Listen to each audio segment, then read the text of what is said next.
welcome to the big British castle. It's time for Adam and Joe to broadcast on the radio. There'll be some music and some random talking in between, and then eventually the whole thing will just end. That's Folds with Olympic Airways. Good morning.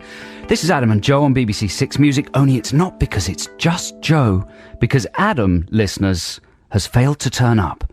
We're not sure where he is. We think he's somewhere in his car.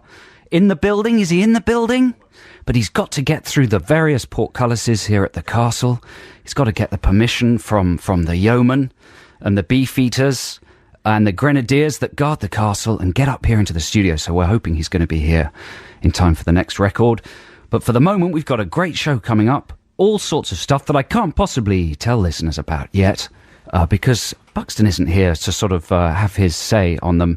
So let's just go to the next record and keep our fingers crossed.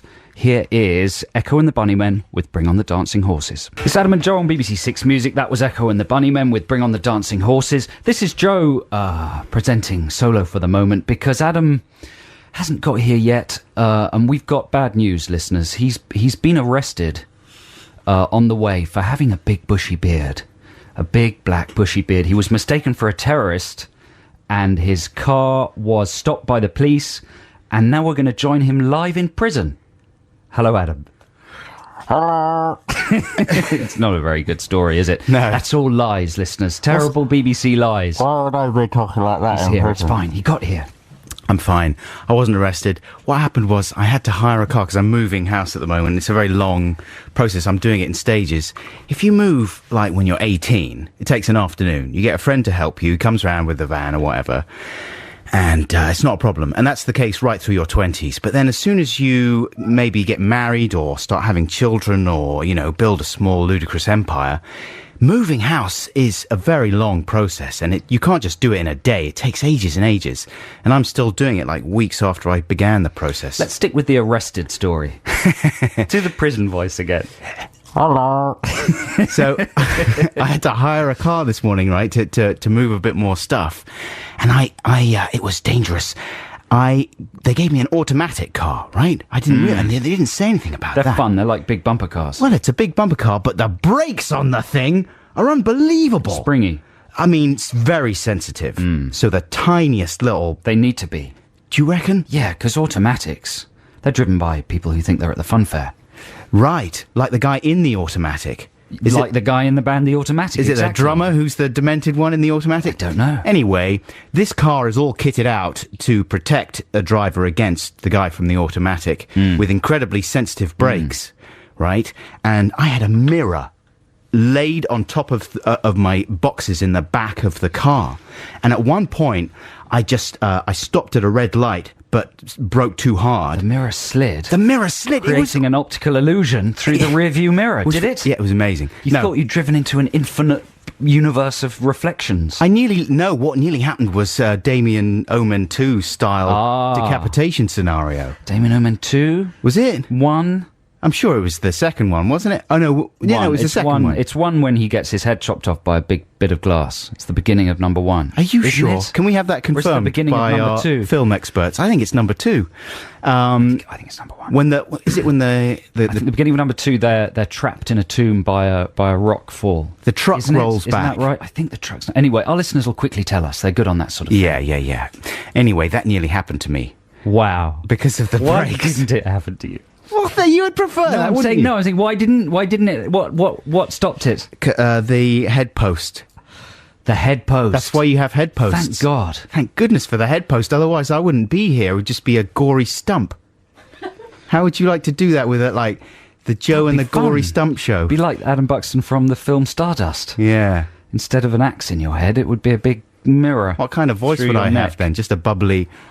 Yes, the prison voice again. That would be my Gory Stump voice. Listen, let's play some music, shall we? And then we can resume normal service on the Adam and Joe radio programme here on Six Music.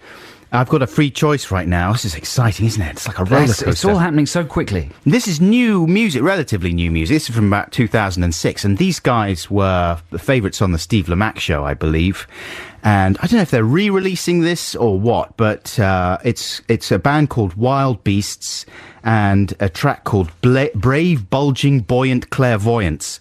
I think you'll enjoy this, Joe. This is a kind of very early 80s new wavy sound, but in the style of the Associates. And the guy's got a very kind of over-the-top, operatic quality.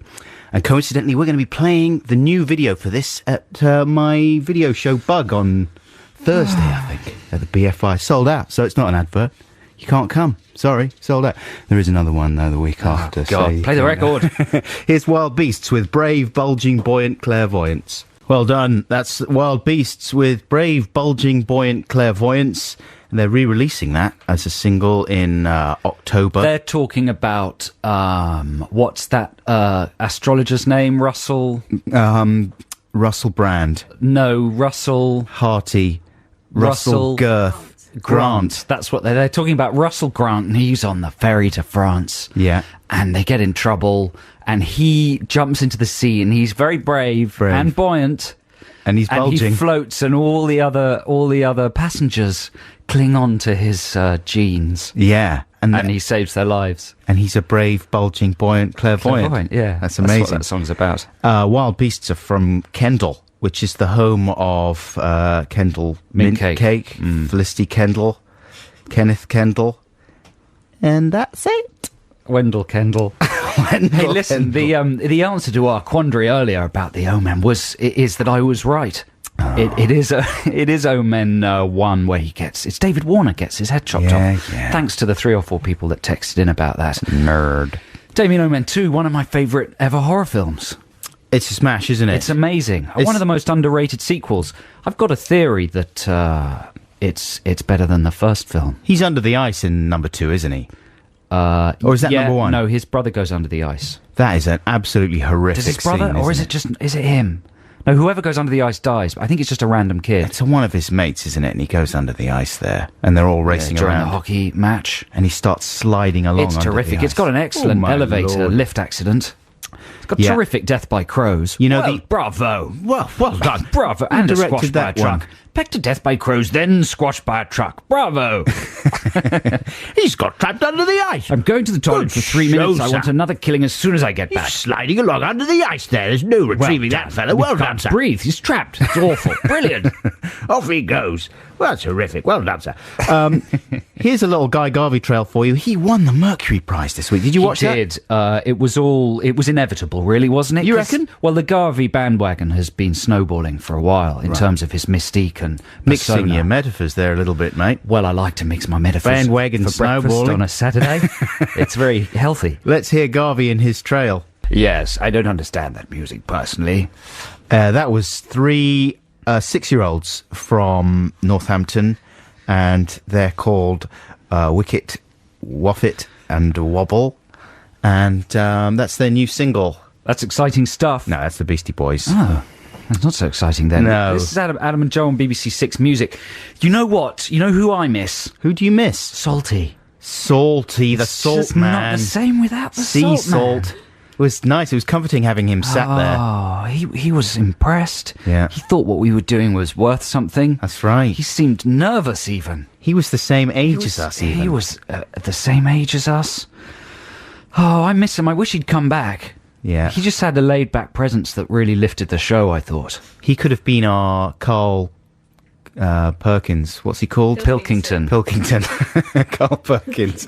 Do a bit of rock He and could roll. have been our Carl Perkins. He could have been our Carl Perkins, couldn't he? With his blue suede shoes. But no, he had to go back to his Lego shop and carry on with his life. It's there. very sad. He has, however, put up some photos of the stuff that we gave him on Flickr.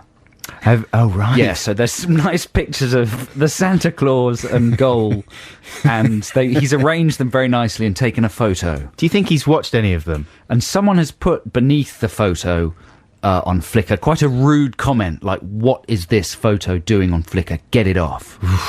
And Chris has replied very calmly and intelligently. Yeah, as is his wont. This is a photo that I have taken of things that I own that people have asked to see. Therefore, I have posted it. There's no rattling the salt man. There's no, the salt, he is unrattleable. Yeah, like He's so firmly attached to the ground. salty can't be shaken. No. Where am I going with this? No, I don't know. He's got some soggy salt blocking his holes. Somewhere bad. But is that the first guest we've ever had? I think so. The first and last. First and last. The only guest ever. There might be some kind of plaque put up on Chris's face. What if there were special circumstances? What if someone really famous wanted to come on this show? It would depend who they were. Right. We'd have to vet them. They'd have to fit certain criteria. Would we throw it open to the listeners? What, to let them decide whether the person would come or not? Yeah, to let them decide whether they were I think worthy. we certainly would. Yeah. Yeah, because we respect our listeners. We do, don't we? They're used to a certain type of rubbish, and we don't want to confuse them Give them new by rubbish. bringing foreign elements into the trash pile. Right now, it is 9:30 on BBC Six Music, and it's time for the news read by Nikki Cox. I'm realising I've never done that dance. What dance? Well, presumably you're supposed to freeze and then rock. And then freeze. You know? Yeah. Have you ever done that? No. Oh, I bet that's fun. I must have done that, surely. No, I haven't done that. The only dance I've done is I did the rowing one. There aren't enough dances around anymore, are there? There used to be like a single along every few months that had a special dance. At my school, when I was 11, they had a pop dancing class. No. And so we went along, and the first dance, I only went to one, I think. But the first dance class I went to, they taught you how to do the Prince Charming dance. I know how to do that dance.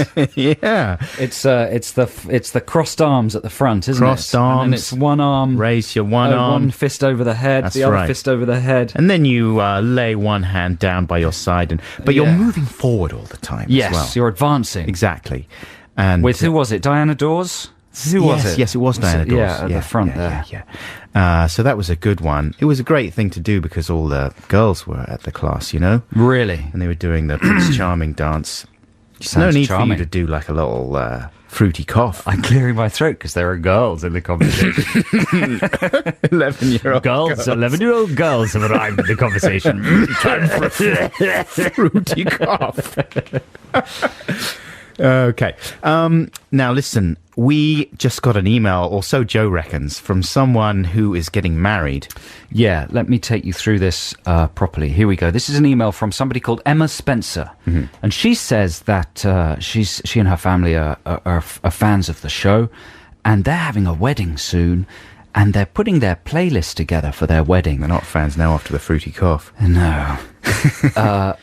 But they're missing a song for their first dance. Right. And Emma says, can you help us? Any suggestions? We don't really have an hour song. So she's thinking... Well, she's listed all the records they've got for the disco. Right. After the wedding. Bit of Robert Palmer, some Mix-a-Lot. It's a very good lineup. Texas eclectic. Midnight Runners. Some Loggins is in there. Which Loggins? Kenneth Loggins. With Footloose. Well, there's only one Loggins, isn't it? It's not going to be Yeah. obscure Loggins, is it, for the It wedding? could be Rupert Loggins. But Johnny he hasn't Loggins. secured a record deal Yeah, but a yet. Loggins album track or something. Christina Aguilera and Friends with Lady Marmalade. All that kind of thing. Yeah. Don't please her. I think I'm it's a gonna do it again. brilliant... weddings, all bets are off. What's wrong with the original? You don't need Aguilera. Oh, you do. There's warbling, and it's sexy for the kids. Oh, please. So she's thinking maybe we could suggest like a real song, but we were thinking... We were thinking Emma... or indeed, maybe Emma doesn't want this, but it made us come up with an idea, which is for Song Wars, which sadly isn't happening this week, but might happen in the next few weeks. For Song Wars, if you're having a wedding, would you like us to write the song for your first dance? So this is the deal. If you want us to write the first dance song for your wedding, email us. Emma, I'm afraid you're going to have to email again because we don't want to foist this on you. Because we'd like the person who agrees to this to enter into a binding, solemnly sworn contractual oath. Yeah, much like the marriage vow itself. Yeah, that they promise to play the winning song at their wedding and dance to it as their first dance. And we're going to need video evidence sent to us. We might even send Saltman out there The Salt Man. to monitor it. You're We assuming haven't that he would be We up for haven't it. told the Saltman about this, but he has been employed on the show without knowing. He'd be a good correspondent, wouldn't he? Yeah, anyway, no, but we definitely need video evidence that this song was actually used as the first dance. And we would, as our part of the contract, we would promise to try our damnedest to make a song that will go down really well. Yeah. At the wedding, because we know the vast majority of the people at the wedding won't know what Song Wars is or what these noises are. So we'd try and really make it welcoming. Yeah, all they would have to say, they wouldn't have to explain like, oh, they're these guys on Six Music. It's a digital station. You need a DAB radio. They wouldn't have to go through all that. That might be in the song. Yeah. They would just, all they would say is, we've had a song specially composed for Martine and Chris or whoever it happens to be. And here it is. And then the guests would be confused for 2.5 minutes. But you would have to dance during that period of confusion. We might, I'm not promising anything, but there might be a special dance that comes with the song. Prince Charming style. Yeah. You might get a sheet of instructions. Okay, so what do people need to do? Do they? Well, just email us. The email address is, what is it? adamandjoe.6music@bbc.co.uk. This might not happen for a few weeks because it's a big... we need to make these songs really good. But if you're getting married and you'd be prepared to enter into that deal, then please email us. Yeah, and let us know salient facts. We would need facts about you and your spouse to construct the song. Yes, information, so it can be personalised. Yeah, exactly. Yeah. And what about Emma Spencer, who sent in this email? And that's sort of what she's hinting at. And we also need the date of the wedding as well. Yep, absolutely. It needs to be not immediately, right? It needs to be in a couple of months. Want an invitation? Not really. Well, no. Let's wait till the details come through. Yeah. We'll see what it's going to be like. I don't really need an invitation. Really? No, I don't really want... What if the Sultan of Brunei or Steve Jones? That's different. Well, exactly. Then, totally I'm just different. saying, don't hedge your... Well, no, do hedge your bets. Hedge your bets. Hedge the bets. I'm going to start Pop hedging. the bets in the hedge. I didn't even think about Does that. Emma Spencer have special dibs, though? Because she's sent in this email with this idea on it. Does she get... What if she just emails back and says, well, that's what I was saying. How dare you take my idea? Well, that's and fine. Then throw it open we to the just other need some listeners? facts in that case, Emma. And but then there's no point in anyone else asking. Yeah, but if we're gonna look through the other entries, we'll put Emma at the top of the pile. Right. So she will have a special extra edge. She's got, but it might be overpowered by other emails, especially if they're from Steve Jones, and he's gonna fly us, or the Sultan of Brunei. Yeah, both of them. Like if Steve Jones was marrying the Sultan of Brunei, it's possible. Wow. That is a wedding that I would like to go to. Now, here is a little slice of... Hey, speaking of... This is the last Shadow Puppets, right? Did you watch the Mercury Music Prize last night? Bits of it. Bits of it. I watched the opening sequence. It was a montage of hobnobbing at tables. And there was a tiny little clip of Alex Turner kissing... what's her name? Chung. It made me so angry. They looked in each other's eyes, and then she just kissed him on the lips. It just made me furious. He's a good-looking, tall, very talented man. I wouldn't worry about it. I'm taller than him. No one's taller than me. He's very tall. Is he? Yeah. I know what you mean, because at first when I found out they were going out, I thought, that's outrageous, just because he's in a band. Spotty. He's a little spotty weasel man. He's not, though. She should be going out with me. I saw him at Glastonbury. He's not a spotty weasel man. Alexa Chung, what are you doing? What are you doing, Chung? He can't kiss. I'd kiss you.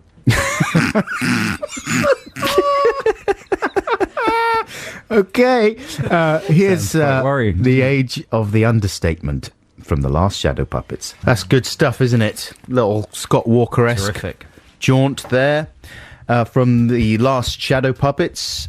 Joe's romantic rivals for the affections of the beautiful Alexa Chung. It's only a matter of time. What are you thinking about? Before I go home.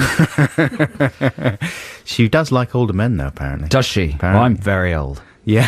So I'm bound to be in with a chance. Have you got an amazing, not just one, but two amazing bands that everybody loves? Yeah, kind of. Have you? Yeah, I do. What are they called? Joe Cornish and his songs is one of them. And then there's another one called Night Flyer. That you don't know about. What's the name? It's a rock band. I play in pubs. Have you got an in the north album? of England? Yeah. What's the Night Flyers album? It's called Rocket. By the Night Flyers, we're not doing very well. Okay. Listen, it's free play time, listeners, and this free play has a story behind it because Last week, you might remember that a listener designed some T-shirts based on the Text the Nation we did a few months ago about silly T-shirt slogans. And we had one which was Alan Sugar. You know the deal with a jazz cigarette and saying instead of "you're fired," saying "you're fried," and someone printed that up as a proper T-shirt. I notice he didn't print up "Take Me to Your Lido." No, it's weird, It's a isn't it? little bit hurtful, isn't it? With an alien. Well, maybe now someone else will. Alien with a T-shirt swimming wars. costume on and a towel over his It was more family friendly, wasn't it? alien shoulder. But he didn't do that. No. He just did "You're fried."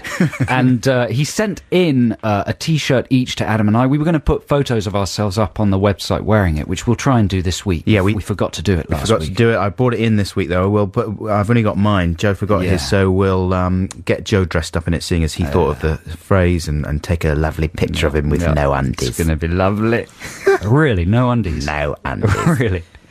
Well, that's something to look forward to. But anyway, as part of the deal, he said, look, here are these T-shirts, but I'd like you in return to play some fusion. Do you know what fusion music is? It's a Adam? fusion of jazz and funk, is it not? Yeah. It's like fusion cuisine, Right. only musical. It's very dangerous, though. You should never attempt the fusion of jazz and yes, funk. it's And true. And you should unless certainly you're- do it in a hermetically sealed clinical environment. It's one of the things they're doing with the Super Collider, is it not? They're trying to... Mixing jazz and funk, propelling jazz and funk at high speeds around Towards each a other. circular tube towards each other, yeah. and And it's very being dangerous. manned by Joe Zweenel and Jaco Pastorius. It's very dangerous, because a huge funky hole could open up. Yep. And suck everything into it. And at the very centre of that hole would be Craig Charles. Grooving. That's true. Well, I don't remember the name of this man who sent the T-shirts in, but he's put one up on eBay as Yeah. well. If you search on eBay under... no, we can't say, can we? Because it's promoting his website. But there's one on the eBay for sale. Anyway, so he asked for some fusion. I don't know that much about fusion. Come But on. I don't know that much. All I know is Weather Report. Are they even proper fusion? I wouldn't know, actually. We'd have to ask... what's his name? Julian Barrett. Right. He's the expert. I think this is fairly mainstream when it comes to fusion, and, you know, they're not fusing that much. No. Just a little bit of fusing. But so I chose a Weather Report track for the T-shirt, the nameless T-shirt gentleman. It's called Barbary Coast. It's off the album Black Market. Oh, it's a smash. It's a sort of quite an accessible track for you non-jazz fans, because you could play it now, please, Claire. Activate the track. 'Cause Oh. it's a sort of a choo-choo train.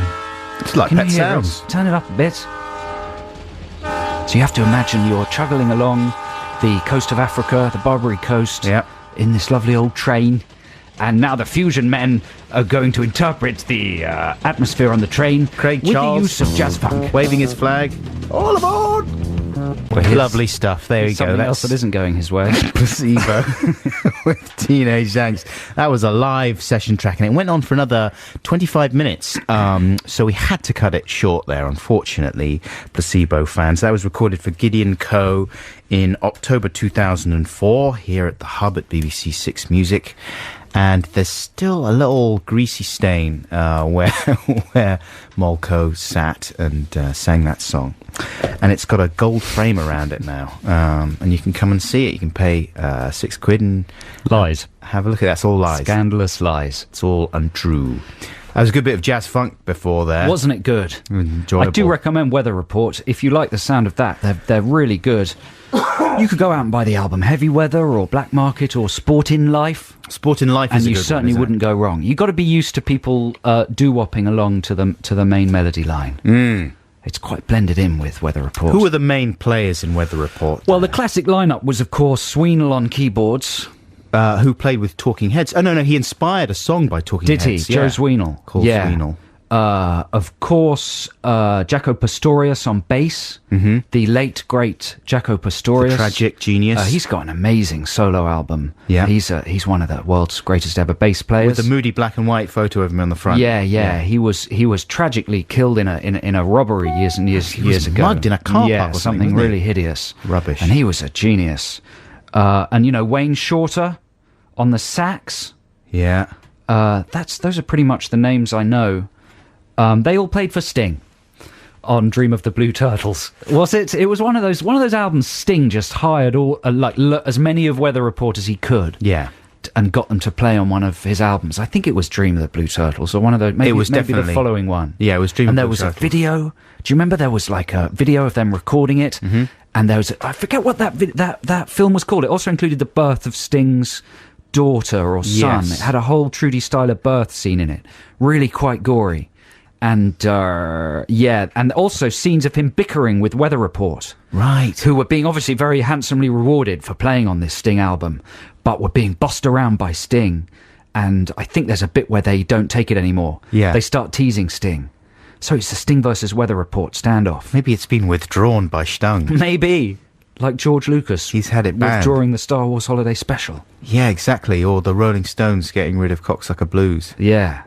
Wow. But listen, listeners, that's Jazz Funk News. I should update people on Kylie the Kitten. Yes, please do. Because last week we were discussing the fact that a kitten turned up at my back door looking very ill. Just before the show, I saw it the night before and it had misty eyes and it was very thin.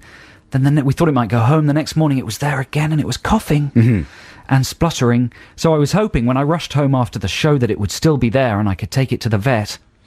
I'm sorry to say it didn't. I haven't seen it again. Well, the player's gone back to the game. Is that the Dr. Dre's veterinarian That's what's assessment? happened. Absolutely.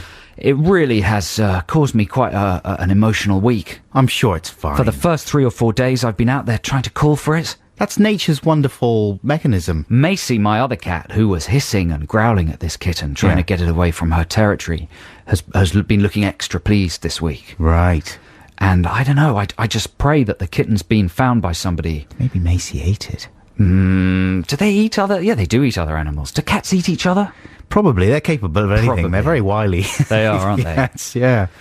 So anyway, it's not very good news, is it? No, that's sad. But so hopefully it's been rescued by someone, but I have a terrible feeling it might have just crawled off and slipped this mortal coil. No. They're very resilient cats. They always land on their feet. Didn't look very well. You reckon? Didn't sound very well. Oh, dear. Anyway. That's There sad, we go. man. I did all I could. Yeah. Should I have not come on the show? Should I have just not turned up on the show and saved the kitten instead? Today. Last week, you mean? What I'm saying is I might have, sacrificed the life of a kitten for the sake of last Saturday's show, and my question is, was it worth it? Oh, yeah, yeah. You think this show's worth more than the life of a kitten? It was a good show. Why are you wearing one furry slipper on your left foot? What do you mean? Nothing. Okay. Anyway, very sad. It's the top of hour right now. It's not very sad. It might be great. It might have been rescued. It's I don't fine. know. It's Cat's fine. fine. Don't worry, listeners. It's fine. Cat's absolutely Is fine. it? It's time for the top of our sweeper. Very exciting. And then we're going to have some vintage late period talking heads. Enjoy. That's great. That's the Talking Heads with Wild Wild Life. What album was that from? That was from True Stories. Yeah. Good album. It was, it's sort of considered to be their worst, isn't it? Good album. I like it, though. I like it. It is. I was excited when It's it got came some out. nice things. That's a good video as well. 1924. Where they're all dressing up as other pop stars. You don't often get that, do you? Right. Is that clips from the film? Yes, exactly. Yes. But because, pop stars want to maintain their own integrity. They wouldn't want to start being as ironic as to just dress up as other pop Not stars. the heads. But the heads didn't care. That's their stock in They trade. love to throw caution to the wind. Their new Brian Eno and David Byrne's new album is out, and it's good, man. It's really nice. It's a tune fest. It's not exactly as experimental as Bush of Ghosts, which of course was the seminal collaboration between the two, but still, it's very enjoyable stuff. This is Adam and John here on BBC Six Music. We care about music, yeah. We care about it. Is that a big? Is that like a crime? Yeah. We love to talk about it. We love to play it. Love to think about it. I'm going to think about it right now. Here's a jingle. I'm thinking about some obscure German prog. Quick jingle. Text the nation. Text the nation. What if I don't want to? Text the nation. But I'm using email. Is that a problem? It doesn't matter, text. Can I just say, before we get into Text the Nation, while I remember, nice email from Jez Simmons. And text from Jez Simmons reminding us that, and he wrote a book, I think, called Encyclopedia of Dead Rock Stars, and he reminded us that Jaco Pastorius was not just killed by a mugger, but a bouncer who was refusing him entry into a club. What a way to go. That is grotesque, Ridiculous. isn't it? Thanks for your text there, Jez. Cheers, Jez. Now, Text the Nation this week. Yes. Now, we've had a couple of emails in which conveniently feed into the idea of Text the Nation. Here is one from Hugh Overend. It says, one question I would very much like answered is this. On a previous podcast from years gone by, I remember Joe saying that the film Revolver was hyped as being Guy Ritchie back to his brilliant best. Yet Rock and Roller, the new Guy Ritchie film, has also been hyped as Ritchie returns to diamond form. Does this indicate that his diamond form is greater than his brilliant best, or does nothing top his brilliant best? Or have they just reused the same quote? So that's one Rock and Roller request, and I noticed that as well. Mm-hmm. Both films have been Ritchie back to his best. Well, which can only mean that he was so sort of incapable before that it's amazing that not only has he done one reasonably coherent film, actually, Revolver wasn't even reasonably coherent. Oh, is that the one you were referring to as reasonably Well, that's coherent? the first one that's back to his brilliant best, isn't it? Right. Well done, because Swept Away, which was the one before that, it was as if he was just incapable of anything. I mean, that's a nadir not just for Ritchie, but for the whole of the film industry. For the world. A global nadir for Madonna, the film industry, just for humanity as a whole. Yeah, but it is a thing that happens, isn't it? It's like when an artist of any stature troughs so dramatically, everything they do thereafter is then a return to form. A return to form. Yeah, but the lower they trough, the more return to forms they can have. That's right. Because with Ritchie, we just assume it's going to be a stinker. All they have to do is turn up, and everyone's like, "Oh, it's a return to form." He's walking again. Brilliant. Is he holding down his food? Well done. That happens with Bowie and REM a lot. Right. You know, it's always, it's a return to form. There's another email from Karen DeFranco, who says, why have there been no Guy Ritchie Rock and Roller based critiques? I've been waiting for Joe to launch into a spleen-venting diatribe. Have you been gagged by the Beeb? Johnny Spleen. I want to vent some spleen. Right, That's Guy what he's Ritchie. like. Kicks open the door. I'm going to vent some spleen today. Well, neither of us have seen Rock and Roller. I know two people who've seen it, and this is an entirely random poll. It doesn't reflect our opinion or the BBC's opinion of Guy Ritchie's return to form, but both people I know who've seen it couldn't make it beyond minute 40. Really? And they left. Something happens at minute 40 that's apparently... Either it's just, a snowballing misery, or something happens that makes you leave. The cinema. It goes on. I think by the time he's introduced the Continues. 63rd colourful character... Yes. Most people's brains just collapse. So anyway, to get to the point, Text the Nation this week is a request for you to invent new ideas for films for Guy Ritchie, and new characters and plots. Right, so you can basically come up with any element, do you not think? Like, ideas that he can use in films. Yes, he's looking for ideas. Yeah. Now, don't make them new in any way, because remember, Ritchie likes to do the same kind of thing. He gets scared if he's out of the context of London gangland. So we're looking for Runyon-esque, colourful characters, right? And we're looking for snazzy titles, and we're looking for plots. They don't really have plots. I guess it's a sort of MacGuffin. What are you talking about? Yes, exactly. It's a MacGuffin, which is, the word for the object that everyone's after in a story. He loves MacGuffins. Yeah, in Rock and Roller, it's a painting that's never revealed. Am I correct in saying? I think it's an artwork that you never see, which is always the cleverest thing to do with a MacGuffin. You keep it off camera, like in Pulp Fiction. Right. And Repo Man and that sort of thing. In Lock, Stock, it was, of course, the vintage shotgun, was it not? Was Am I it? insane? My memory's fading. That one. I can't remember that. I need to rewatch that one. You do. I don't. But you do. I need to go home and rewatch Lock, Stock and Two Smoking Barrels immediately.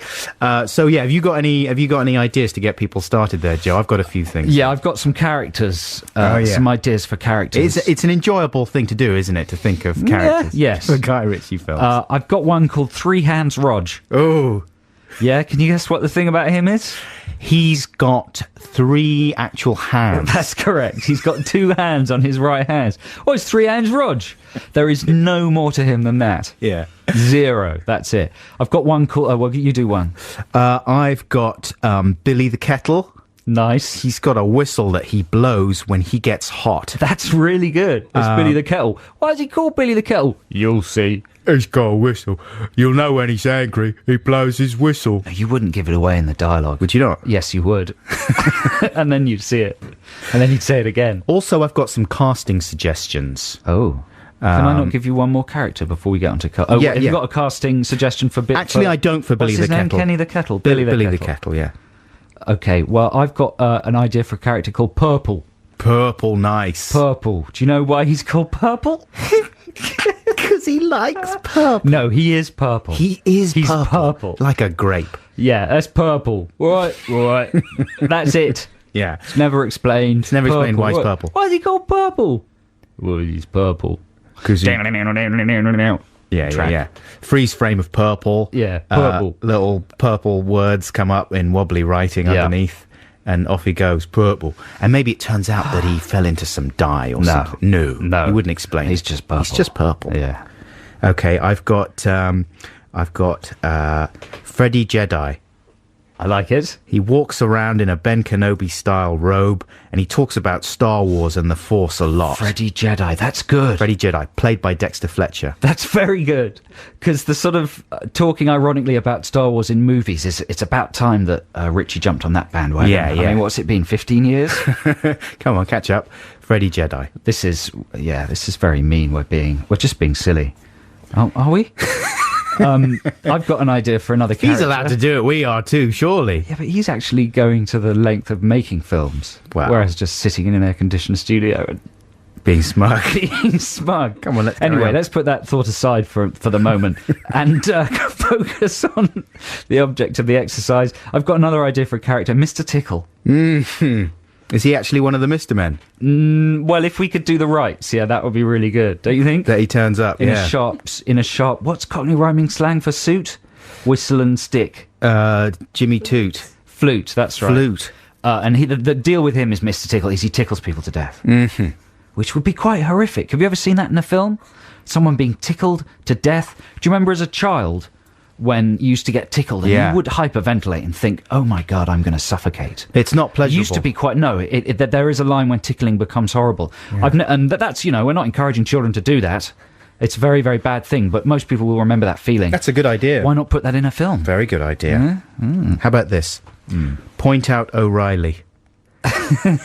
He's an old... And they just call him Point Out. Point out. Oh, point out. And he's an old Irish bloke, and he keeps pointing things out to people. That's it. And he's played by Martin McDonagh from In Bruges. Ah, you love that I film. love that film. But he probably won't do it because he's a good actor. So Patrick Keelty. Right. That would be good, interesting casting. Let's Point Out O'Reilly. Look at that thing over there. That's what he'd be like. And he'd wander around and he'd have a little trilby. It'd be a grotesque It's a cliche, stereotype. caricature of an Irish person. Oh, look at that. Oh, it's got mud all over the tyres there. So, some strong ideas to get you started there, listeners. The text number That's Point Out O'Reilly. He's always pointing things out. is 64046. That's 64046. Text in your ideas. And we're not just looking for characters. In a second, we'll give you some ideas for some titles. Yeah. Snatch, Rock and Roller, Lock, Stock and Two Smoking Barrels. He's got an ear for a good title. Uh-huh. So we've got to see if we can provide him with a new one. Look at that sign. That's Point Out, isn't it? That's Point Out. I'm getting the hang of it. He's always pointing things So out. please get your texts coming in. Here's the Isley Brothers with That Lady. Can't do a good little waka waka. That's the Isley Brothers. Hang on, is this a fade out or are they just going to lose interest? They've been grooving for about 4 minutes now. I don't want to stop grooving unless we... They're starting again. They are never going to stop They're grooving, are they? incorrigible. That lady. Look at that lady. That's Point There's Out. Point Out. That was very good, wasn't it? Did you happen to see Stevie Wonder on Jonathan Ross's show last I night? tuned in at the end and I saw the spectacle of Jonathan on drums. drums, yeah. But thank God they appeared to have turned the sound down on his drums because he was bashing away fairly rhythmically, but it sounded as if he was doing a kind of amateur solo over the whole song. He looked a little bit self-conscious. He did, but they turned it down, which made the whole thing, made him look quite silly. It's fair enough, though, isn't it? I mean, what's he going to do? Refuse to play drums with Stevie Wonder? Did Stevie Wonder ask him to play the drums? Yeah, I think they'd set it up because Stevie Wonder gets his son, who's called something like Ken Willy Rish Wonder. or Ken... yeah. and he plays drums at Right. Stevie's shows, and he's only Right. like 12 or something. Really? But he's a bit more prodigious as far as the drums go. He's pretty good. So they got Jonathan on to play, but Stevie was, it was more or less like a Stevie Wonder special, that show last night, quite rightly, because he is a great entertainer. I mean, he sounds amazingly good. You know, he hasn't played like a gig for 10 years or something. He's been playing in London at the moment, hasn't he? Right. And he sounds brilliant, like it's Yeah. exactly like the record, which is what you want, really, from a massive artist, don't you reckon? Yeah. You go along, you want to see I want the songs to sound like they do on the record. You want the hits Yeah. sounding like you know them. And he delivers them unashamedly. There's no grudging kind of, oh, do I have to play Superstition? All right, here we go. He loves it, man. He's rightly proud of his canon, his magnificent canon. Look at my magnificent canon. That's not how he speaks. He's got a really lovely high voice, Stevie Wonder. And he was just rambling about, like, in the way that I am now, in fact, in a kind of nonsensical way, about having some dream where he was speaking to his mother. And it was a weird moment because Jonathan didn't quite know how to react. Do you know what I mean? Like, when someone just starts telling you something nutty, and the audience went quiet as well. Anyway, Like I'm doing now. like everyone's doing now. This is Adam and Joe on BBC Six Music. Speaking of mothers, Yes. I was round at my mother's the other day, and we were having a talk about cycling. Me Your and mother. my mother. Sounds rude, doesn't it? Does it? Not really. Not really, just the word mother. She was chatting to me and my brother about cycling and the dangers of cycling in London and that kind of thing. We're both keen cyclists, me and my brother. Is she worrying about you? No, she was mainly worrying that, are we behaving properly, or are we observing the rules of the road and that kind of thing. She's quite a stickler for that. She doesn't appreciate, she hates cyclists is what it comes down to. She's one of these road users that absolutely loathes and takes any opportunity they can to abuse cyclists. And she told us this unbelievable story that out of the blue, she said, oh, it reminds me, quite a few years ago now, I was driving around London and I was at the lights, and this cyclist, well, he shot across the red light and just carried on going. And I couldn't believe it. I was like, well, was it one of those situations where it wasn't a junction? He was just going across a light. He wasn't endangering other, road users. So it's not the end of the world. It was one of those David Cameron style flautations of the road laws. She said, well, yes, I think it was. But still, I mean, these cyclists, when they jump across a red light, it makes me so furious. And I was like, why? What's the problem with you if it's not an actual danger to you or anyone else? She's like, well, because they just think they're so great, don't they? What did she do? She said, so I chased him in my car. And I got very close to him, and I deliberately swerved right up No. against him. I was like, you what? That's outrageous. She hit him. No, she didn't actually hit him. She said, no, I didn't hit him. I went very, very close to him, though, so he had to swerve, she said with delight. I was like, you're the worst person in the world, Ma. You are the kind of person that all cyclists hate and loathe, and the kind of person that makes cycling a misery sometimes, You know what? They're both in the wrong, of course. Right, of course, yeah. But I would say my ma was maybe slightly more in the wrong for actually going up and terrorizing Yes. the guy. And then he chased after her, right? Because he was absolutely, furious, and she'd probably freaked him out.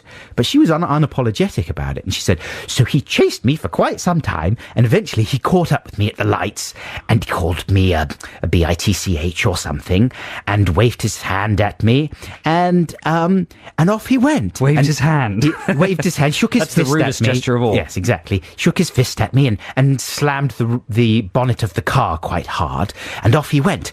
And then she said, and I felt like I'd quite won the day because I gave him a haughty look. It's like Hyacinth Bouquet. She doesn't really speak like that. But off he went, and I gave him quite a haughty look, so I felt I'd won the day. That's a little slice of my ma there. Oh, my gosh. She's frightening. So listen, if you see my ma anywhere and you're on a bike, do observe the rules of the road, because she may well mow you down in her car. It's terrifying. It is terrifying, isn't it? Let's have... Oh, now this is a free choice right now, and I've played this track on this show before, but I'm going to play it again because it was requested by the son of a good friend of mine. So Jesse, hope you enjoy this one. This is Spoon with Don't Make Me a Target. That's Spoon. Don't make me a From their excellent album, Ga Ga Ga Ga Ga, that's Don't Make Me a Target. This is Adam and Joe on BBC Six Music. It's just gone 10:30 and time for the news. Very good stuff. That's Sex on Fire, my lord. Wow. That's the way the Kings of Leon do it. And they were chatting to Steve Lamacq, maybe about that and other things. You can hear the show again by going to BBC iPlayer. I always say, well, you can go on to the BBC website and do listen again. You can still do that, right? But the iPlayer is another option. It's all about the iPlayer. So many options. So many. Peppermint flavour, orange flavour. Delightful. And don't forget, of course, that you can listen to our show again on the iPlayer. Again, the whole of the show, the whole of the 3 hours with all the music. But there's also the podcast. Don't forget about the podcast. Right? Yeah, have you ever listened to that show on Radio 4 that's immediately after us? Obviously, who would turn off Six Music and listen to Radio 4 after this show? Only an idiot like me. Yeah. But Armando Iannucci's Charm Offensive. Yes, yeah. He has a kind of bee in his bonnet about the fact that BBC shows spend most of their time telling you how to access them via all these different methods. Right. He gets him very annoyed. Do you ever listen to that? It gets him very upset, and he does lots of good jokes about it. We don't mention it that much, though, do we? We don't know. But it's true, there's so many of them now. Yeah. That it almost takes as long to describe them as the length of a show. Well, you need Almost. to... now they've got rid of competitions, you need some... It's true, some sort of blurble. Waffle to fill up the programmes, don't you? So listen again, the podcast. Yeah, the podcast. But podcast features a lot of exciting new little nuggets. That's true. You got a whole new There intro. were extra stings by the Salt Man. Extra stings by the Salty last week. There's brand new stings this week as well that I've created. In fact, I've brought in a sting for you. No. Yeah, very excited about this sting. I created it last night. It's like a cross between a sting and a song from an amazing album. A stong. Yeah, do you want to hear it? Yes, I do want to hear it. It's all about us. Here we go. We're just a couple of guys talking to each other. We've been friends since we were young. I am like your brother, and you are like my sister, a shy and scaredy girl. Pale and thin and trembling and frightened of the world. But don't worry, little sister, I'll take care of you. I will laugh at your jokes, I'll help you to the loo. We'll get together once a week and broadcast our conversations. And it will be quite similar to other radio stations, but slightly sloppier. Well, that's such a mixture of of factual information, things that are true and that connect to reality, and then things that don't. Now, I saw you sigh wearily when the reference to helping you to the loo came up. No, I just... there were images in my head that I'd rather weren't there. That's all. You've made me see things that I can't unsee. It's like a little mission statement there, and we could play it I was thinking that we could play it on this show, like maybe every quarter of an hour, just to remind people, what we do here. That's a good idea. But no, the truth is you brought that in because that's one you're thinking of not using, right? Yeah, I was thinking of maybe... I think it's good. Yeah. I do think, though, it deserves a retort. Well, yeah, that's a good idea. Because I don't like being characterised as A shy and scaredy girl. As a girl. What's wrong? There's nothing wrong with girls. Pale and thin and trembling and frightened of the world. I'm quite pale. I'm not as thin as I used to be. I am quite frightened of the world. Yeah, well, there you go. It's half there. And I do need help in the toilet. A lot of help. So listen, let's move on. Let's segue to Collins. Now, last week we were talking about playing some Phil Collins, listeners. And this has set off a flurry. When I say flurry, I mean three emails about Phil Collins. Alistair Bryce says, I was particularly excited to discover Joe's love of certain elements of one Phil Collins album. My hope is that you stay true to your words and play some on the next show. I love Phil, says Ali Bryce. Mm-hmm. That's a pro Phil. Another email says, this is from James White Aldworth. Mm-hmm. Phil Collins, is that a threat? The fact that you may play Phil Collins is enough for me and everyone I know not to listen to your show, despite having all been fans since your first appearances on Takeover TV, says Jawa, who's an editorial production assistant at Biomed Central. That's a bit extreme, isn't it? Editorial production assistant at Biomed Central. What the hell kind of job is that? So there's a positive making it and a up. negative one, but then Maureen Rankine, Mo Rankin says no, it's with an E on the end, so it must be Rankine, mustn't Rankin. That's how you pronounce it. it? Really? Yeah. Really? Is Rankin spelt with an E on the end? The famous Rankin? I think so. A lot of them. No. are. You see, James is saying no. Rankin, Mo Rankin. If you're going to play Phil Collins, what about the song You Know What I Mean from the album Face Value? It's great. Or, just play Sussudio and be done with it, or don't. Well, Stephen Merchant played Sussudio the other week, so we were trying to think of something different. Well, the reason it came up is because you played some Earth, Wind and Fire. Right. And I was saying that Earth, Wind and Fire's horn section played on a Phil Collins album. There you go. And the track they play on to the greatest effect is this, a bit of middle-of-the-road jazz funk, which I love. I've loved this since it came out. Records that you like when you were a kid, and then you start to understand taste and maybe cut some things out of your collection. Yeah. This one's never been cut out. No, this and the Thompson twins Doctors can't remove it. are still doing I've had in various around. operations, but it's fused to my bones. Yeah. Here is Phil Collins with I Cannot Believe It's True.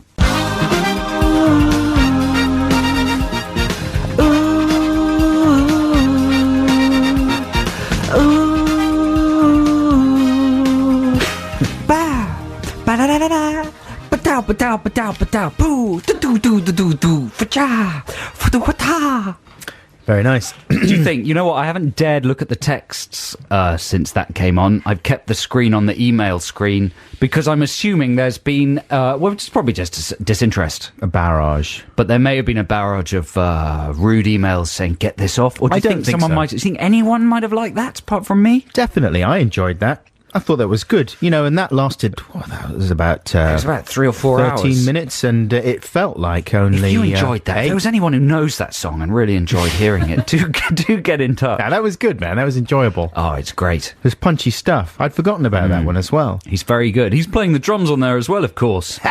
You're supposed to bring in Mama. I think we might have Mama. We might be able to dig it out of the vaults a bit later on. I don't know if we can make it through the whole of Mama, because that really does. Can't we just play it now? Because we should focus all this, Collins. You reckon? Shouldn't we? I mean, if we spread it across the show, then people are just going to be put off the whole thing. Really?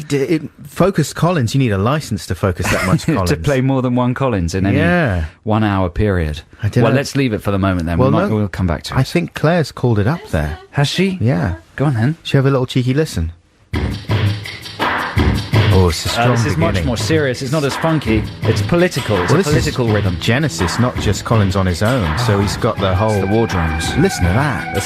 That is a statement of intent, isn't Electronic shriek of pain. I used to love this song, man. Monks. There's monks. Scary, Future deserted monks. warehouse, chains hanging from Here the come ceiling. the future monks. Listen to this now. They worship a god we do not understand. That's the news. The future monks are receiving the news from the planet Zog. This is good, man. Is it? Yeah. Which bit? This is exactly what music will be like in the future. Shh. But I can hardly wait for the touch and to feel you, mama. Or I just can't Do some of your noises. away. In the heat, and the steady noises. It's the wrong noise. Do the mama noise. There we go. That's more like it. That comes later. We want to skip to that bit, don't we? That's the coda. You got to wait for ages for that bit.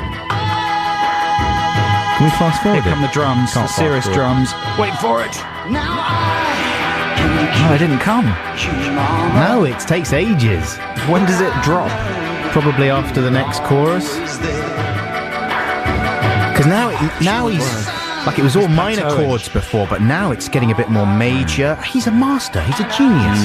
Do you think this is him in control of this song? What about Gabriel?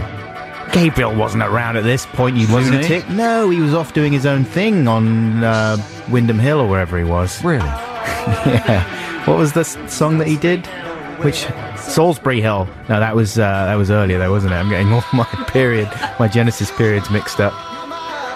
Gabriel was off doing Sledgehammer at this point, I think, and Genesis were a massive, great touring Behemoth. Monster, Behemoth.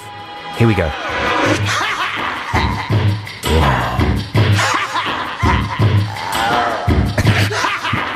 It's like Lord of the Rings.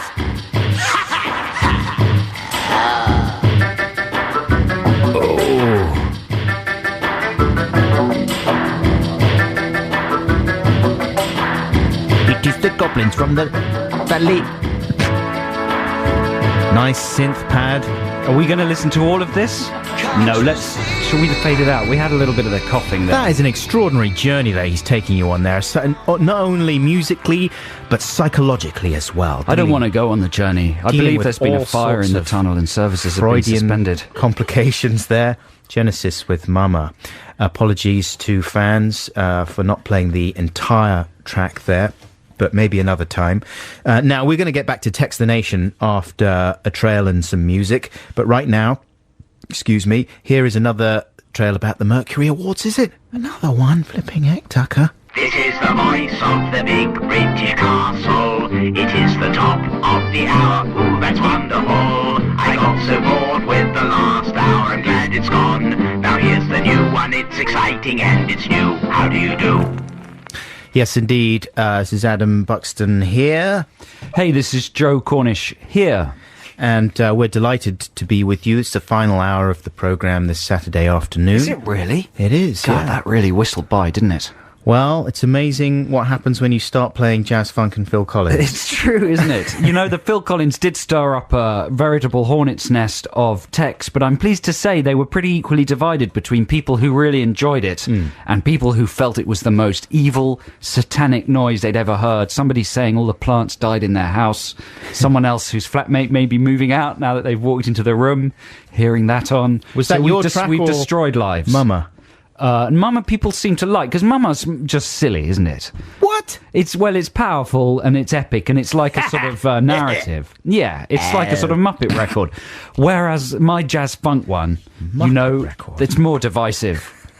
Now, listen, speaking of soft targets, we are having a Guy Ritchie-based Textination this afternoon. Should we have the jingle jungle? Text the nation. Text the nation. What if I don't want to? Text the nation. But I'm using email. Is that a problem? It doesn't matter, text. And I would like to say, in defence of Guy Ritchie, first of all, let's preface all these comments by saying that he is a filmmaker, a very successful one at that. The end. Okay. Well, did you have more? None of his films has lost money, although you dispute the fact that maybe Revolver, I can't believe that Revolver's in profit. It wasn't even released properly in the States. I read that none of his films has ever lost money.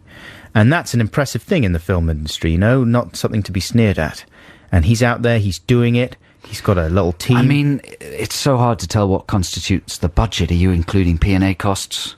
What's P&A? Print and advertising, Right. The prints. What kind of costs are you including? Why is Prince involved? Well, he's involved in the advertising of all films now. Purple Genius. Yeah, he sticks them on the front of buses. The Purple Ponds.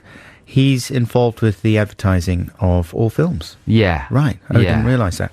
Anyway, so we're asking you to contribute ideas to help Guy Ritchie out because, a lot of people enjoy knocking him, but let's not forget that a lot of people also enjoy his films. That's a good angle. We're not knocking him, we're actually helping him. Yes, exactly. Because he may well use these ideas.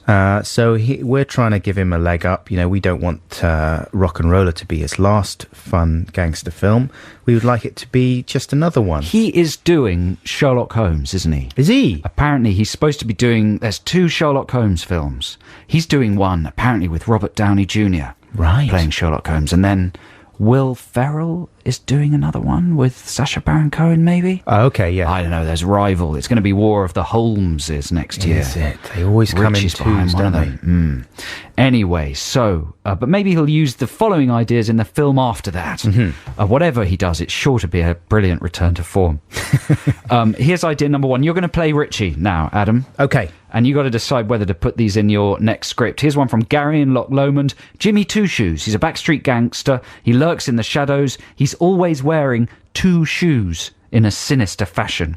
Now, I'm not sure whether Gary means that he's wearing odd shoes. I assume he doesn't, and he's just saying he's wearing shoes. And his name is Jimmy Two Shoes. Gary, I like it. I think it's a brilliant idea. Is and that how Guy Ritchie talks? Yeah. Yeah. When he's not on the radio When in he's public. not hanging out with his mates. Yeah, No, when he he reverts back to this voice. Yeah. Gary, I think it's a really good idea, and I'm going to put it in the film. You could have a whole film with people called Two Shoes. Yeah. Jimmy Two Shoes, Johnny Two Shoes, anyone with two shoes. I really like it, Gary. It's a fun idea, and I'm going to use it for the film. What accent's that? He's turned into your very young son. Yeah. Here's one from Nick in Edinburgh. Welk Willie. He sells ammo in polystyrene cups from his stall in the East End. That's quite good, isn't it? Yeah. At the climax of the film, the stall gets caught in the crossfire, sending a deadly shower of bullets and mollusks down the street. I think it's a really good idea. Who's that from? Nick from Edinburgh. I really like it, Nick. I'm going to use it in the film. In the film. Yes. I've got an idea for a character. Can I tell you I'm this not one? interested in your ideas. It's about the listeners' ideas. All right. For a film, No, I didn't know for a character. Another go on. idea. Yentob. like Alan. Right. He believes he's Alan Yentob. Right. And he pretends that he's filming everything for an arts program. That's good. He thinks he's making Imagine. And here's the thing: the casting coup played by Alan Yentob. No. Yeah.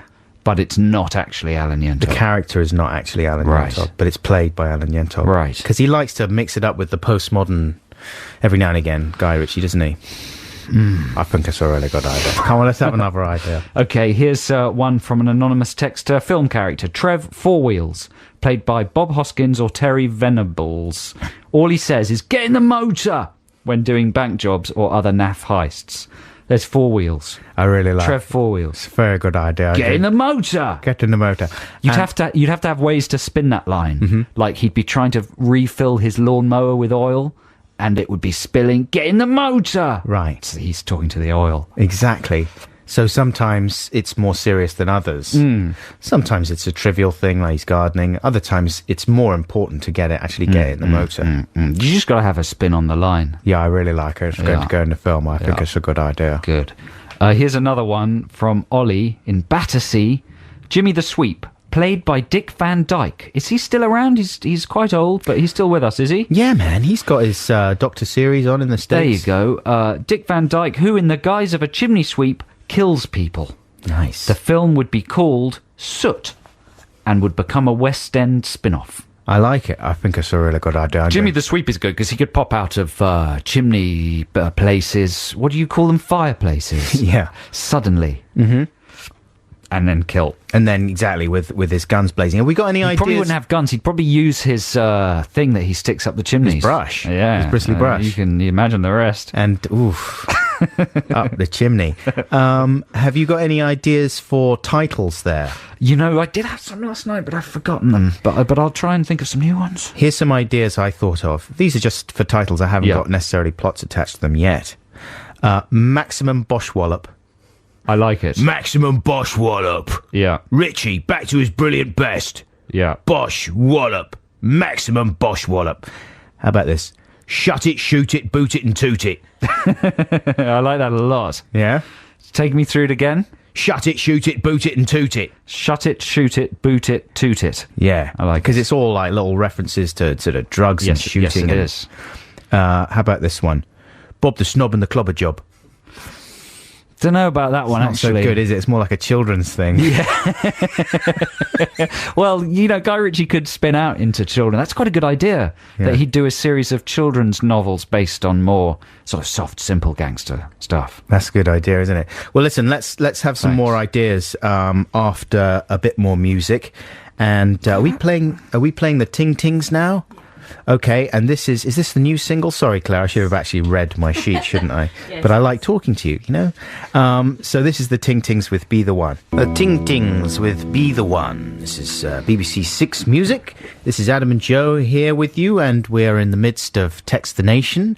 We're asking you to come up with ideas that might be useful for future Guy Ritchie films. Yes. And we've had some very good suggestions. I've got a little plot here for you. Really? I really want to hear your plot, but I must point out we've had 4 suggestions from the listeners, 7 from me and 15 from you. I know. Okay. Well, let's have some more suggestions from the listeners. But is this just for characters or other things? No, it's mainly characters. You're right. We do need some more plot and title ideas. Let's have your plot, man. Let's hear it. All right. Here we go.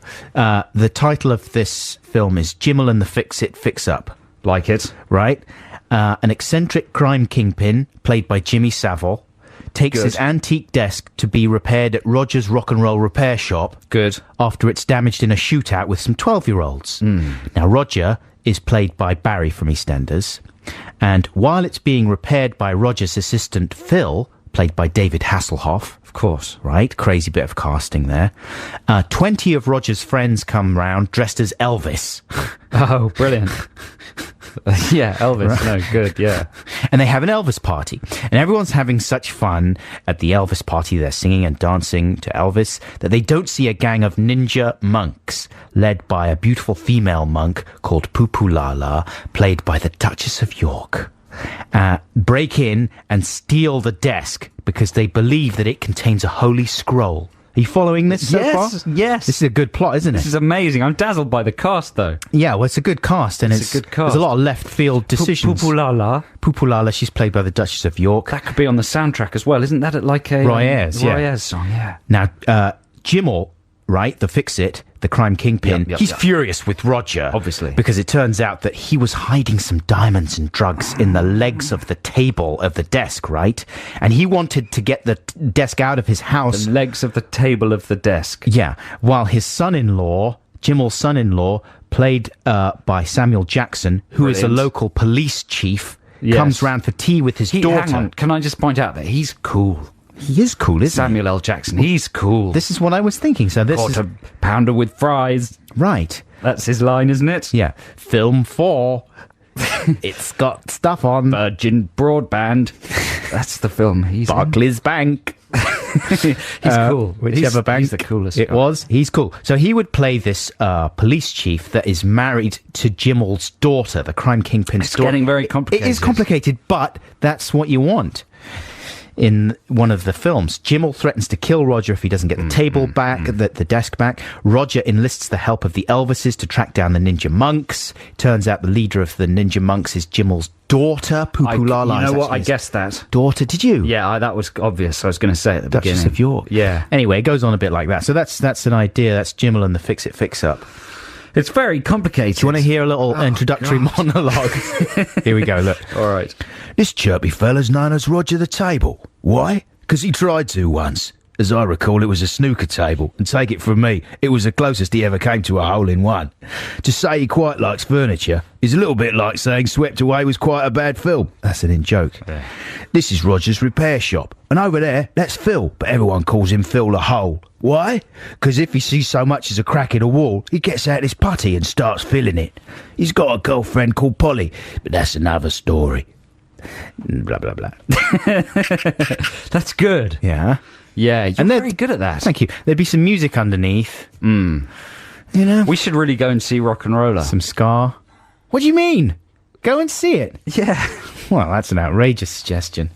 Well, listen, I think you've maxed the segment out there. You reckon? Yeah. Oh, no, come on, let's have some Q-Tip, and then we'll hear some What Q-Tip is it? Breathe and Stop. Breathe and Stop. Has he got a new album out? I read a review of a new Q-Tip album, but now in one of the papers, now I can't find it anywhere. And I heard a new single from him on the radio, but there's no sign of any activity in the shops. Well, you're going to have to make going do on, with this Q-Tip? vintage tip right here. This is Breathe and Stop. Q-Tip with Breathe and Stop. I think the deal with his album is that there was an unreleased album called Open that he did a few years ago that wasn't released, that's kind of slightly more experimental, jazzy guitar stuff, and that has been released by some peculiar label. Right. It's worth getting. It is quite odd. It's not his usual stuff. Oh, you've heard it then, yeah. Yes, but there is some new stuff in the works, I think. Yeah. A new album coming up, so that's exciting for me at least. Q-Tip there. Amazing. Now, we should do a little bit of fact-checking here on the Adam and Joe show here on BBC Six Music. We like to get one or two things wrong. One or two. To keep you on your toes, as some of you 6 know. or 8. More facts are emerging about Jaco Pastorius' tragic passing, the bassist from Weather Report there, and also recorded solo quite a lot. And apparently, it's true that he was killed after an assault by a bouncer, but Dave Sayer has emailed to add that, sadly, Pistorius himself was an alcoholic, apparently, and probably started the fight himself. That's conjecture, though, isn't it? That is conjecture coming from Dave Sayer. We're not quite sure what the reality is there, but he also points out that now he's saying that no one from Weather Report is on the Sting album, which is Bring on the Night. I was saying that some of Weather Report, Wynton played for Marsalis and Sting. all that lot. Well, not the ones that played on Black Market, but Omar Hakim is on there, Right. And I think didn't he play on Sporting Life? I think he's played with Weather Report. Now you're asking. But he nicked a few JBs, didn't he? Possibly. But anyway, the film's called Bring on the Night, the film with Sting, with Trudy Styler giving birth and Sting having arguments with brilliant jazz musicians who he's kind of Bring on bribed the to play Stung. with him. Bradford Marsalis and Kenny Kirkland are on Bring on the Night as well. But I'm sure there's someone from Weather Report on there. I also said earlier on, I was talking about In Bruges, and I was saying as a casting choice for one of my Guy Ritchie characters, I would go for Martin McDonagh. He was the writer. He's not necessarily an actor. He was the writer of In Bruges, talented playwright. The actor I was thinking of was... I've forgotten his name again. Who? Brendan Gleeson? Brendan Gleeson, Yeah. thank you very much, yeah. Who also popped up as Mad Eye Moody in the Harry Potter films. Yes. Your favourite franchise. With the swivelly eye. I do like them. I love the swivelly eye man. He's great, Brendan Gleeson. He's amazing. And so, sorry about those erroneous facts there. Now let's have some... we're going to read out a couple of texts for Text the Nation, aren't we? Now? Yeah. Are we? Are we not? Okay, sure. Because I was rambling on about my Why own not? ideas last time. Okay, here's one from Andy Clyde. Remember, we're asking for your suggestions for new characters or titles or plot ideas for the next Guy Ritchie film. Andy Clyde suggests a character called Texter. Texter. He never speaks. He only ever sends SMS messages to communicate. I like it. It's a really good idea. I think we're going to have it in the film. Very contemporary. Also, that's a better idea for Dexter Fletcher. Right. Yeah.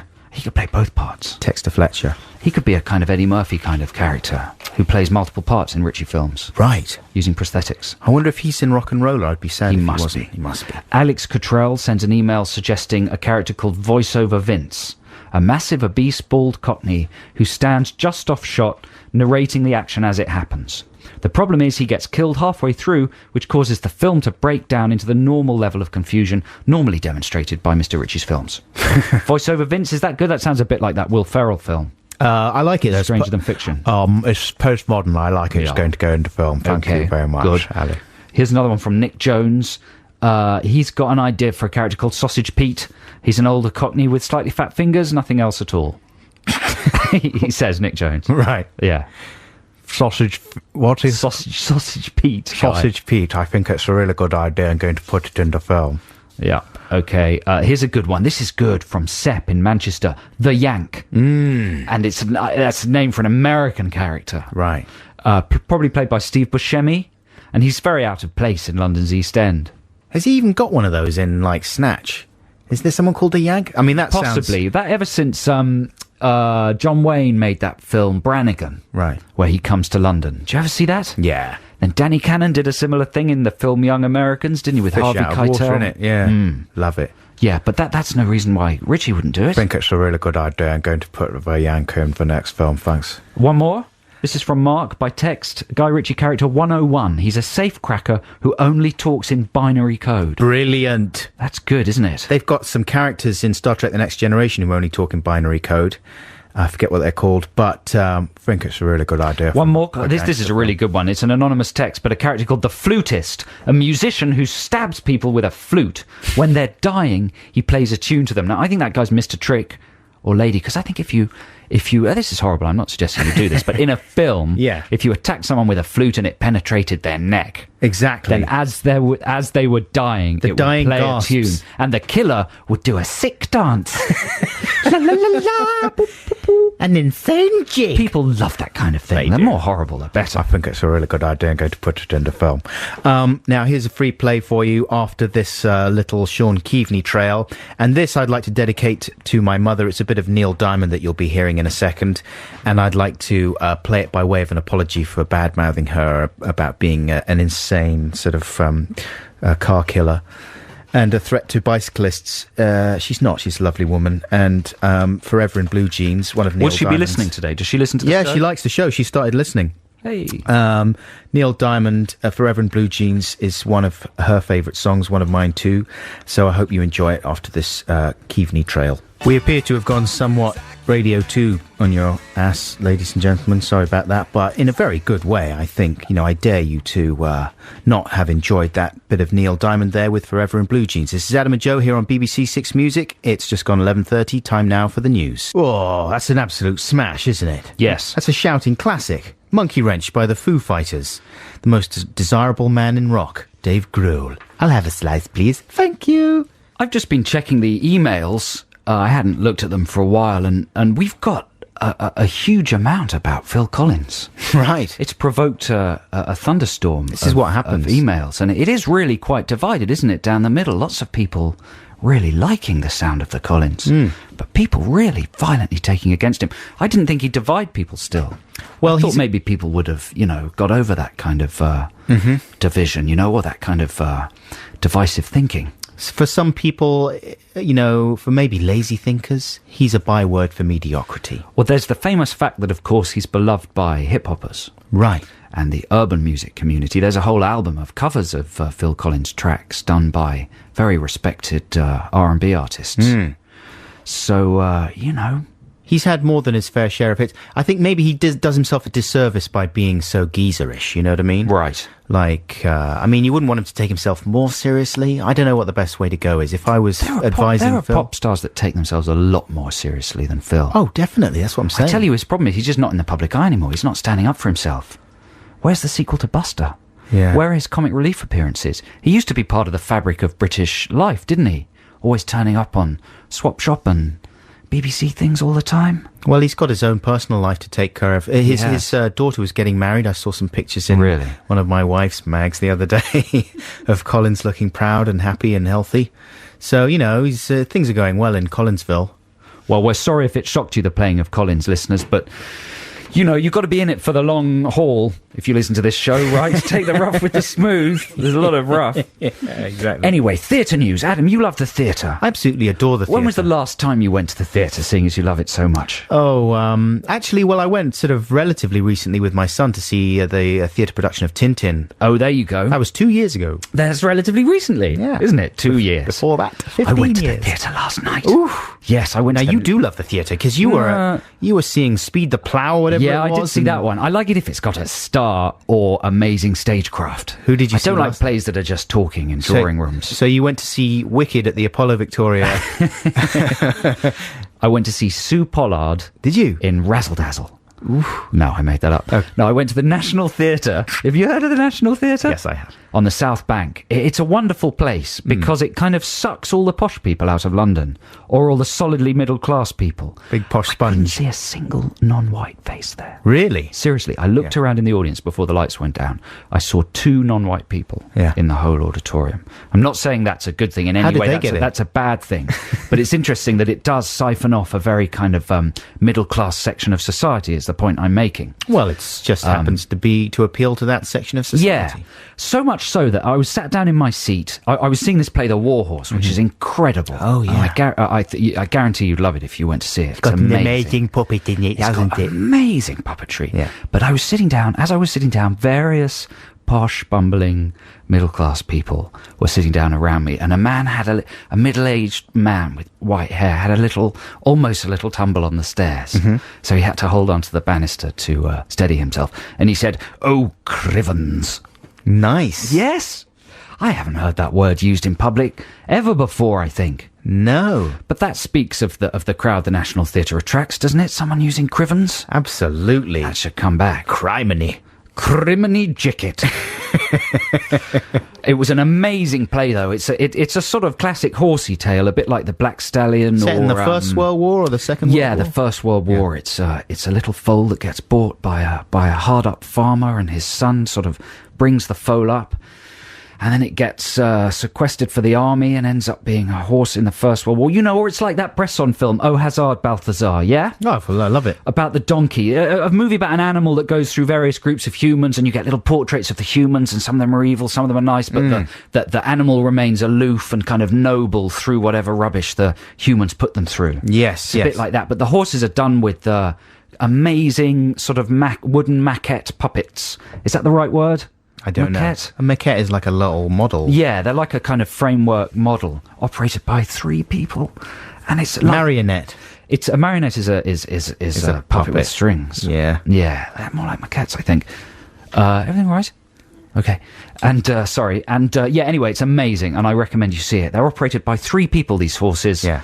And they're operating the ears and the eyes and the precise reaction to everything on the stage at all time. And are they just wearing black, like they're standing next to it and operating it, or are they beneath the stage? They're dressed like, the brilliant thing is they're dressed like animal hands. Do you know what I mean? Like in flat caps and like farm hands. But they never take their eyes off the puppet, so it looks as if they're handling a real animal. Right. It looks as if they're just coaxing this real animal through a performance.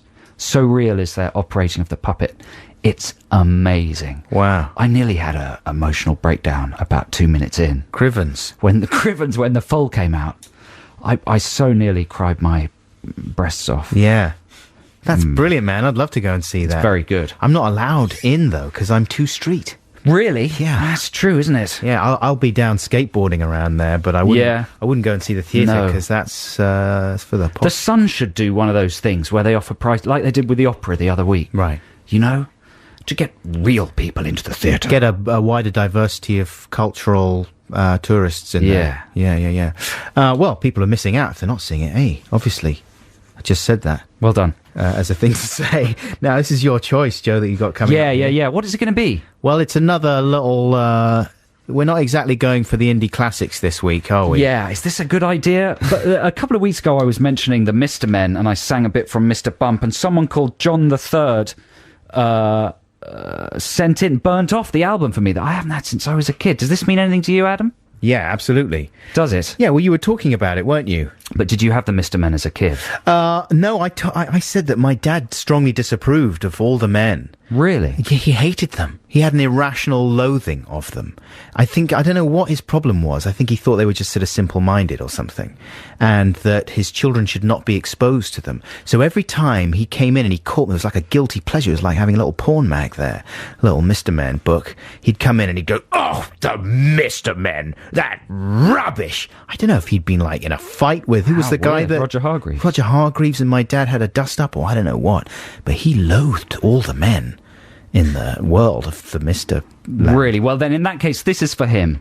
This is for Nigel Buxton, Bad Dad, and it's... what's it called? Is it called Let's Go to Mr. Land? Yes. Yeah, kick it. I went to Mr. Land to have a look-see. It's a mystery trip. Mr. Fields and Mr. Trees, Mr. Birds and Mr. Bees, Mr. Saw all the Mr. Men, the men who live there. It's Mr. Time. It really is a pantomime. And it really is a band. How long does it go on, Claire? Another minute. Another minute. You know what? It sounds like Stackridge. It sounds like a kind of George Martin production. You can imagine Paul McCartney working on there, though, don't you think? Let's go to Mr. Land, the land of magic. This is Six Music, man. I know. Yeah? It's eclectic. It is eclectic. I forgot. Thank you very much, John the Third, King John the Third, who sent that to me. Doesn't he rule North Korea? That's John King III? King John. I don't know. I get confused, but thanks a lot, King John the people Il. of North Korea. He's illin. No, that's very nice of you to burn that off. I'm talking to King John right now. But don't do it again. Oh, come on, that was good. It was not really. It was great. Not really. That's what you want on a Saturday morning. Is Phil it? Collins and the Mr. Men. It's what the Six Music listeners are crying out It's for. the Six Music formula for success. It's Ratings. six music for 6-year-olds. Success. We got another Guy Garvey trail. What? Is it the same one? Yeah. Can't play the same trail twice in the same show, surely. That's... Something's going wrong there. I mean, it's a fantastic trail for a wonderful guy, and it's great to celebrate his deserved success. I want to hear it again. Let's hear it again, then. Mercury Prize award-winning stuff there from Elbow and The Bones of You. It's Adam and Joe on BBC Six Music. It's pretty much the end of our show. It is, isn't it? Are we going to have time to wrap up Text the Nation? Yeah, let's have a couple more just to... send it off. Okay, here's an email that is suggesting the plot for the next Guy Ritchie film. He should do a film about a depressed 40-ish film director called Tarquin, who married a singer who was 10 years older and much more famous than him. They didn't have much in common, and the film director thinks that she only married him so that she could get opportunities to resurrect her failed acting career.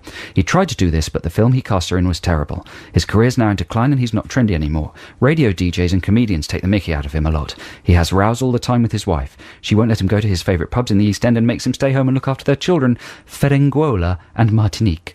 Resentment builds. He loses his mind and plots to kill her in his new film deliberately by accident in a horse riding incident. That's it. It will be a bit like that Vincent Price film where the actor bumps off his critics, or maybe an episode of Columbo. Oh, I think it's a really good idea to put it in the next film. I don't think it's very believable, though. That's the only thing. I don't think that would really happen, but I do like it's a good idea. I'm going to put it in the film.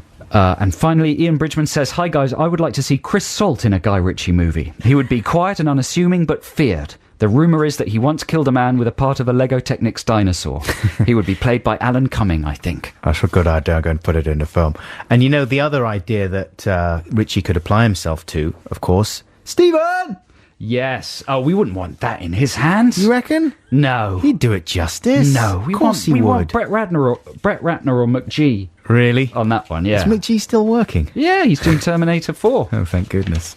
Thank you very much indeed for all your suggestions for Text the Nation there. Thanks for listening, and we're sorry if we've traumatised you with some of the musical choices this morning. Yeah, we'll try and get a bit hipper next week. Actually, you're away next week, aren't you? Yeah, it's going to be Garth Jennings, the wonderful Garth Jennings. You're out to Los Angeles again, doing a bit of globe hopping, trotting.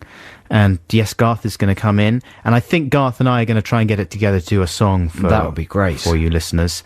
What's the status on the wedding situation? Has anyone come back to us about that? Yes, we've had quite a few emails about the wedding, but the lady who texted us first, was she called Emma? Yeah. She is asserting her right to first dibs. Right, okay. So we're going to have a discussion about that. We'll sort that out. We'll print some of them out and don't forget, listeners, you can listen to this whole show again if you want to via Listen Again on the BBC Six Music website. You can listen to it on the iPlayer, and you can download the Filleted podcast with special new bits from about 6 o'clock on Sunday night from all major digital outlets. Not many new bits, we should say, like a little intro and outro. Plus you get some jingles in there. We're not allowed to put more in. We'd like to, but it's against the rules of the castle. You get chopped off, your head chopped off if you do that. Thanks for listening. We hope you have a great Saturday. Liz Kershaw is coming up, so stay tuned. Right now we're going to leave you with a session from the Zootons. Have a great week. Bye! Bye. Oh, that's Ben Folds. It was going so well. I was talking really fast and everything was going to be fine. We had the Zootons, didn't we? Did we? Oh, I know, it's all going wrong now. See, it was all going... You should have just ignored me and played Ben Folds. Here's a band with music. Rock in the suburbs. Bye!